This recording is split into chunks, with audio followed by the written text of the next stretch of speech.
मुळात जो तथाकथित वाद जो निर्माण झालेला आहे आणि याला माझ्या वक्तव्याच्या अनुषंगानं जी भाजप गरज ओकते आहे त्यांना मला स्पष्ट शब्दामध्ये शिवाजी महाराज आपल्याकडून शिकण्याची आवश्यकता नाही हे या ठिकाणी मी अत्यंत विनम्रतेने आणि तेवढ्याच स्वाभिमानाने या ठिकाणी सांगू इच्छितो. महामानवांचे आणि विशेष करून शिवाजी महाराज आणि टिपू सुलतान यांचे जे छायाचित्र आहे प्रतिमा ज्या आहेत ह्या कार्यालयामध्ये लावण्यात याव्यात अशी मागणी होता. याकडे आपण कसे बघता?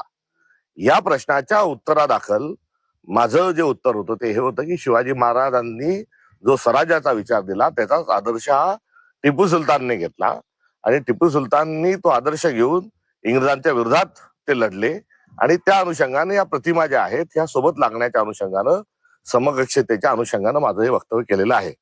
मी शिवाजी महाराजांचा जो पराक्रम आहे तो अद्वितीय आहे हे यापूर्वीच सांगितलेलं आहे आणि या माझ्या प्रश्नाला दाबून कुठेतरी जे वक्तव्य चालवण्यात येत आहे हे भारतीय जनता पक्षाचा हा खोडसाळपणा आहे.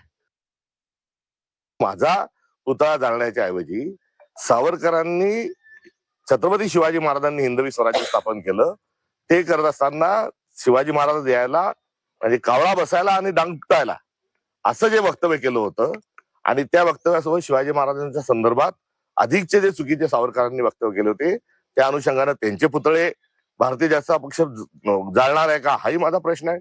सोबतच कोश्यारी जे आहेत हे शिवाजी महाराजांबद्दल इतकं विकृत बोलले आणि ते विकृत बोलत असताना त्यांचे आपण पुतळे जाळणार आहात का हा देखील प्रश्न या निमित्ताने मला उपस्थित करायचा आहे.